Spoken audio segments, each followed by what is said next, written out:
ನಮಸ್ಕಾರ ವೀಕ್ಷಕರೇ. ಬಹುತೇಕ ಎಲ್ಲಾ ಪ್ರಾದೇಶಿಕ ಪಕ್ಷಗಳು ಗಡಗಡ ನಡುಗ್ತಾ ಇವೆ. ಈ ಹೊತ್ತಲ್ಲಿ ಸೇಫ್ ಝೋನ್ ನಲ್ಲಿದ್ದ ಸಮಾಜವಾದಿಗೂ ಕಂಟಕ ಶುರುವಾಗಿದೆ ಅನ್ನೋದನ್ನ ನಿನ್ನೆಯ ಎಪಿಸೋಡ್ ನಲ್ಲಿ ಹೇಳಿದ್ವಿ. ಅಖಿಲೇಶ್ ಬಳಗದಲ್ಲಿ ರೆಬೆಲ್ಗಳಿರೋ ವಿಚಾರ ಆಂತರಿಕ ಸಮಸ್ಯೆ ಆದ್ರೆ, ಈಗ ಹೊರಗಿನಿಂದ ಸಮಾಜವಾದಿಯನ್ನ ನಡುಗಿಸೋ ಇನ್ನೊಂದು ಸುದ್ದಿ ಬರ್ತಾ ಇದೆ. ಭಾರತದಲ್ಲಿ ಇಂಪ್ಯಾಕ್ಟ್ ಮಾಡೋ ರಾಜಕೀಯ ಪಕ್ಷ ಅಂತ ಗುರುತಿಸಿಕೊಂಡಿರೋ ಪಕ್ಷವೊಂದು ಉತ್ತರ ಪ್ರದೇಶಕ್ಕೆ ಹೆಜ್ಜೆ ಇಡೋದಕ್ಕೆ ರೆಡಿಯಾಗಿದೆ.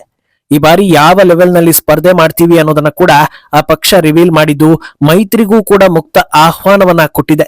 ಈ ಪಕ್ಷ ತಾನು ಹೇಳಿದ ರೇನ್ನಲ್ಲೇ ಅಖಾಡಕ್ಕಿಳಿತು ಅಂದ್ರೆ ಅಖಿಲೇಶ್ ಸೋಲೋದನ್ನ ತಪ್ಪಿಸೋದಕ್ಕೆ ಯಾರಿಂದಲೂ ಸಾಧ್ಯವಿಲ್ಲ ಎನ್ನಿಸ್ಕೊಳ್ತಾ ಇದೆ. 2027ರ ದೃಷ್ಟಿಕೋನದಲ್ಲಿ ಇದರ ಜೊತೆಗೆ ಉತ್ತರ ಪ್ರದೇಶದ ರಾಜಕೀಯ ದಾಟ ಹೇಗಿರ್ಬೋದು ಅನ್ನೋದು ಕೂಡ ಚರ್ಚೆ ಜೋರಾಗಿ ನಡೀತಾ ಇದೆ. ಇದೆಲ್ಲವನ್ನ ಒನ್ ಬೈ ಒನ್ ವಿವರಿಸ್ತಾ ಹೋಗ್ತೀವಿ. ಈ ವಿಡಿಯೋವನ್ನ ತಪ್ಪದೆ ಕೊನೆ ತನಕ ನೋಡಿ. ಅದಕ್ಕೂ ಮುನ್ನ ಮೀಡಿಯಾ ಮಾನ್ಸ್ಟರ್ ಚಾನಲ್ ಅನ್ನ ತಪ್ಪದೆ ಸಬ್ಸ್ಕ್ರೈಬ್ ಮಾಡಿ.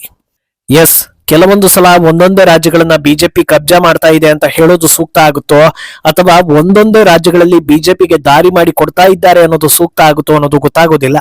ಯಾಕಂದ್ರೆ ಇವತ್ತು ಜನರು ಬಿಜೆಪಿಗೆ ಈ ಪಾರ್ಟಿ ಬೆಂಬಲ ಕೊಡೋದಕ್ಕೆ ಎರಡು ಪ್ರಮುಖ ಕಾರಣ ಇದೆ. ಒಂದು ರಾಷ್ಟ್ರೀಯತೆ, ಇನ್ನೊಂದು ಹಿಂದುತ್ವ. ಇದರ ಜೊತೆಗೆ ಅಭಿವೃದ್ಧಿ ಕೆಲಸಗಳು ಕೂಡ ಸೇರ್ಪಡೆ ಆಗುತ್ತೆ. ಈ ಬೇಸಿಕ್ ಐಡಿಯಾಲಜಿ ಇಟ್ಕೊಂಡು ರಾಜಕೀಯ ಮಾಡೋದಕ್ಕೆ ಯಾರೇ ಬಂದರೂ ಜನರು ಖಂಡಿತ ಅವರನ್ನ ಪರಿಗಣಿಸ್ತಾರೆ. ಆದ್ರೆ ಈಗ ಇರೋ ಪಕ್ಷಗಳಿಗೆ ಬೇಕಾಗಿರೋದು ಓಲೈಕೆ, ಫೇಕ್ ಸೆಕ್ಯುಲಾರಿಸಂ ಹಾಗೂ ಆಂಟಿ ಇಂಡಿಯನ್ ಮೈಂಡ್ ಸೆಟ್. ಇದನ್ನ ಇಟ್ಕೊಂಡು ಜಿರಳೆ, ಮೊಸಳೆ, ಗೇಂಡಾಮೃಗಗಳೇ ಬಂದ್ರು ಅಷ್ಟು ಈಸಿಯಾಗಿ ಬಿಜೆಪಿಯನ್ನ ಸೋಲಿಸೋದಕ್ಕೆ ಆಗೋದಿಲ್ಲ.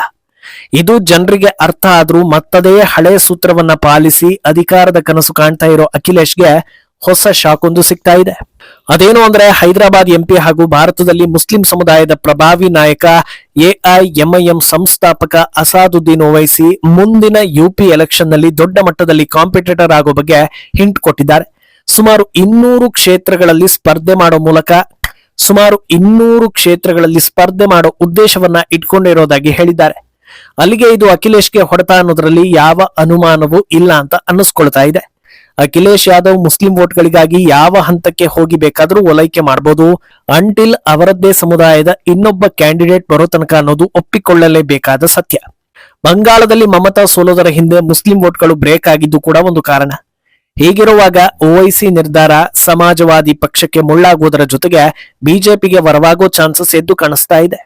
ಇದು ಕೇವಲ ಅನೌನ್ಸ್ಮೆಂಟ್ ಮಾತ್ರವಲ್ಲದೆ ಯುಪಿ ಎಲೆಕ್ಷನ್ಗಾಗಿ ಓವೈಸಿ ತಯಾರಿ ಮಾಡಿಕೊಳ್ತಾ ಇದ್ದಾರೆ ಅನ್ನೋದು ಕೂಡ ಗೊತ್ತಾಗ್ತಾ ಇದೆ. ಅವರೇ ಹೇಳೋ ಪ್ರಕಾರ ಇಡೀ ಉತ್ತರ ಪ್ರದೇಶದಲ್ಲಿ ಕಂಟೆಸ್ಟ್ ಮಾಡ್ತಾ ಇಲ್ಲ, ಬದಲಾಗಿ ಆಯ್ದ ಜಾಗಗಳು ಅಂತ. ಸದ್ಯದ ಪರಿಸ್ಥಿತಿಯಲ್ಲಿ ಇಡೀ ಉತ್ತರ ಪ್ರದೇಶದಲ್ಲಿ ಯಾರಿಗೂ ಕೂಡ ಗೆದ್ದು ಬರೋದಕ್ಕೆ ಸಾಧ್ಯವಿಲ್ಲ. ಆದ್ರಿಂದ ತಮ್ಮ ಸಮುದಾಯ ಎಲ್ಲಿ ಗಮನಾರ್ಹ ಸಂಖ್ಯೆಯಲ್ಲಿದೆಯೋ ಆ ಪ್ರದೇಶವನ್ನ ಆಯ್ಕೆ ಮಾಡೋ ಬಗ್ಗೆ ಹಿಂಟ್ ಕೊಟ್ಟಿದ್ದಾರೆ. ಉತ್ತರ ಪ್ರದೇಶದ ಆವತ್ ಪ್ರಾಂತ್ಯವನ್ನ ಕಾನ್ಸಂಟ್ರೇಟ್ ಮಾಡಿದ್ರೆ ತಮ್ಮ ಪಕ್ಷವನ್ನ ವಿಸ್ತರಿಸೋದಕ್ಕೆ ಒಂದೊಳ್ಳೆ ಅವಕಾಶ ಸಿಕ್ಕಂತಾಗುತ್ತೆ. ಬಹರೇಚ್, ಬಲರಾಂಪುರ ಹಾಗೂ ಬಸ್ತಿ ಜಿಲ್ಲೆಗಳ ಮೇಲೆ ಚಿತ್ತ ನೆಡಲಾಗುತ್ತೆ. ಇದೇ ಕಾರಣಕ್ಕೆ ಬಹರೇತ್ನಿಂದಲೇ ತಮ್ಮ ಪಕ್ಷದ ಮೊದಲ ರ್ಯಾಲಿಯನ್ನ ಶುರು ಮಾಡಲಿದ್ದಾರೆ. ಈ ವೇಳೆ ಒಂದಷ್ಟು ಪ್ರಮುಖ ನಾಯಕರನ್ನ ಕ್ಯಾಂಡಿಡೇಟ್ ಅಂತ ಅನೌನ್ಸ್ ಮಾಡೋ ಸಾಧ್ಯತೆ ಕೂಡ ಇದೆ. ಎಲೆಕ್ಷನ್ಗೆ 1 ವರ್ಷ ಇರುವಾಗಲೇ ಕ್ಯಾಂಪೇನ್ ಶುರು ಮಾಡಿದ್ರೆ ಒಂದು ರೇಂಜ್ಗೆ ಅಂದುಕೊಂಡಿದ್ದನ್ನ ಸಾಧಿಸಬಹುದು ಅನ್ನೋ ಲೆಕ್ಕಾಚಾರ ಹಾಕಿಕೊಂಡಂತಿದೆ. ಯಾಕೆ ಈ ಲೆವೆಲ್ ನಲ್ಲಿ ಧೈರ್ಯ ಮಾಡ್ತಾ ಇದ್ದಾರೆ ಅಂತ ನೋಡ್ತಾ ಹೋದ್ರೆ, ಈಗ ಮುಸ್ಲಿಮರೆಲ್ಲರೂ ಇಂಡಿ ಒಕ್ಕೂಟಕ್ಕೆ ವೋಟ್ ಹಾಕ್ತಾರೆ ಅನ್ನೋದು ಸುಳ್ಳಾಗ್ತಾ ಇದೆ. ಬಿಹಾರ ಎಲೆಕ್ಷನ್ ನಲ್ಲಿ ಮುಸ್ಲಿಂ ವೋಟ್ಗಳು ಡೈವರ್ಟ್ ಆಗಿದ್ವು. ಬಂಗಾಳದಲ್ಲೂ ಮುಸ್ಲಿಂ ವೋಟ್ ಸ್ಪ್ಲಿಟ್ ಆಗಿರೋದು ಮಮತಾಗೆ ಹೊಡೆತ ಕೊಟ್ಟಿತ್ತು.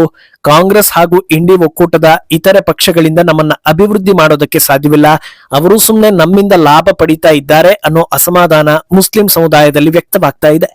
ಈ ಹೊತ್ತಲ್ಲಿ ಇಡೀ ದೇಶದಲ್ಲಿ ಸಮುದಾಯದ ಹೋಲ್ಡ್ ಇಟ್ಕೊಂಡಿರೋ ಓವೈಸಿ ದಾಪುಗಾಲನ್ನ ಇಟ್ರೆ ಸಹಜವಾಗಿಯೇ ಅವರು ತಮ್ಮ ಸಮುದಾಯದ ನಾಯಕನ ಕಡೆಗೆ ಹೋಗ್ತಾರೆ. ಅಬ್ಬಬ್ಬಾ ಅಂದ್ರೆ ಓವೈಸಿ ಕ್ಯಾಂಡಿಡೇಟ್ ಗಳ ಎದುರು ಎಸ್ಪಿ ತಮ್ಮ ಪಕ್ಷದಲ್ಲಿರೋ ಮುಸ್ಲಿಂ ಕ್ಯಾಂಡಿಡೇಟ್ ಹಾಕೋ ಮೂಲಕ ಸ್ಟ್ರಾಟಜಿ ಮಾಡಬಹುದು. ಆದ್ರೆ ಇದರಿಂದ ಮೂರನೆಯವರಿಗೆ ಲಾಭ ಆಗುತ್ತೆ ಅಂತ ಗೊತ್ತಾದ್ರೆ ಅಭ್ಯರ್ಥಿ ಬಗ್ಗೆ ತಲೆ ಕೆಡಿಸಿಕೊಳ್ಳದೆ ಓವೈಸಿ ಪರವಾಗಿ ಒನ್ ಸೈಡೆಡ್ ಆಗಿ ಸಂಪೂರ್ಣ ವೋಟ್ಗಳು ಬರೋ ಸಾಧ್ಯತೆಯನ್ನು ಕೂಡ ತಳ್ಳಿ ಹಾಕೋದಕ್ಕೆ ಸಾಧ್ಯವಿಲ್ಲ. ಅಂದಹಾಗೆ ಇಲ್ಲಿ ಇಂಟ್ರೆಸ್ಟಿಂಗ್ ವಿಚಾರ ಹೊಂದಿದೆ. ಅದೇನು ಅಂದ್ರೆ, ಓವೈಸಿ ಕೇವಲ ತಮ್ಮ ಪಕ್ಷವನ್ನ ಏಕಾಂಗಿಯಾಗಿ ಅಖಾಡಕ್ಕೆ ಇಳಿಸಿ ಅದೃಷ್ಟ ಪರೀಕ್ಷೆಗೆ ಮುಂದಾಗ್ತಾ ಇಲ್ಲ, ಬದಲಾಗಿ ಮೈತ್ರಿಗೂ ಕೂಡ ಬಾಗಿಲನ್ನ ತೆರೆದಿಟ್ಟಿದ್ದಾರೆ. ಯಾರು ಬೇಕಾದ್ರೂ ನಮ್ಮ ಜೊತೆ ಕೈ ಜೋಡಿಸ್ಕೊಳ್ಬಹುದು, ಪ್ರಮುಖವಾಗಿ ಬಿಎಸ್ಪಿ ಜೊತೆ ಸೇರೋದಕ್ಕೆ ನಾವು ರೆಡಿ ಇದ್ದೀವಿ ಅಂತ ಹೇಳಿದ್ದಾರೆ. ಕಳೆದ ಬಾರಿ 95 ಕ್ಷೇತ್ರಗಳಲ್ಲಿ ಓವೈಸಿ ಪಕ್ಷ ಸ್ಪರ್ಧೆ ಮಾಡಿತ್ತು. ಅದರಲ್ಲಿ ಸುಮಾರು 19 ಅಭ್ಯರ್ಥಿಗಳು ನಾನ್ ಮುಸ್ಲಿಂ ಆಗಿದ್ರು. ನಮ್ಮದೇನಿದ್ರು ದಲಿತ ಹಾಗೂ ಮುಸ್ಲಿಂ ಸಮುದಾಯ ಒಗ್ಗೂಡಿ ಹೋರಾಡೋದು. ಈ ಕಾರಣಕ್ಕೆ ಮಾಯಾವತಿ ಬಹುಜನ ಸಮಾಜ ಪಕ್ಷ ನಮಗೆ ಸೂಕ್ತ ಅಂತ ಹೇಳಿದ್ದಾರೆ. ಅಲ್ಲಿಗೆ ಸಮಾಜವಾದಿಗೆ ಟೆನ್ಷನ್ ಕನ್ಫರ್ಮ್ ಆಗಿದೆ. ಯಾಕಂದ್ರೆ ಒಂದೇ ಒಕ್ಕೂಟದಲ್ಲಿ ಕಾಂಗ್ರೆಸ್, ಎಸ್ಪಿ ಹಾಗೂ ಎಐಎಂಐಎಂ ಇದ್ರು, ಇಲ್ಲಿ ಅವರಿಬ್ಬರನ್ನ ಬಿಟ್ಟು ಇನ್ನೊಂದು ದಾರಿ ಹಿಡಿದಿದ್ದಾರೆ. ಅಲ್ಲಿಗೆ ತಮ್ಮ ವೋಟ್ಗಳನ್ನ ಓವೈಸಿ ಕಸೀತಾ ಇದ್ದಾರೆ ಅನ್ನೋದು ಕ್ಲಿಯರ್ ಆಗಿದೆ. ಆದ್ರೆ ಓವೈಸಿ ಆಫರ್ ಕೊಟ್ರು ಅಂದ ಕೂಡಲೇ ಬಿಎಸ್ಪಿ ಒಪ್ಪಿಗೆ ನೀಡುತ್ತಾ ಅನ್ನೋ ಪ್ರಶ್ನೆ ಕೂಡ ಇದೆ. ಯಾಕಂದ್ರೆ ಮತ್ತೆ ಕಂಬ್ಯಾಕ್ ಮಾಡ್ತಾ ಇರೋ ಮಾಯಾವತಿ ಈ ಬಾರಿ ಕಾಂಗ್ರೆಸ್ ಹಾಗೂ ಎಸ್ಪಿಯನ್ನ ಪ್ರಮುಖ ಎದುರಾಳಿ ಅಂತ ಪರಿಗಣಿಸಿಕೊಂಡಿದ್ದಾರೆ. ಅದಕ್ಕೆ ಕಾರಣ ಈ ಎರಡೂ ಪಕ್ಷಗಳು ದಲಿತ ಹಾಗೂ ಹಿಂದುಳಿದವರ ವೋಟ್ ಪಡೆದು ಅವರ ಅಭಿವೃದ್ಧಿ ಮಾಡದೆ ಲಾಭ ಮಾಡಿಕೊಳ್ತಾ ಇವೆ ಅನ್ನೋದು. ಇದೇ ಕಾರಣಕ್ಕೆ ಈ ಹಿಂದೆ ಅವರು ಹಮ್ಮಿಕೊಂಡಿದ್ದ ಬೃಹತ್ ಸಮಾವೇಶದಲ್ಲಿ ಲಕ್ಷ ದಲಿತ ಹಾಗೂ ಹಿಂದುಳಿದ ಸಮುದಾಯದ ಜನರು ಬೆಂಬಲ ಕೊಟ್ಟಿದ್ರು.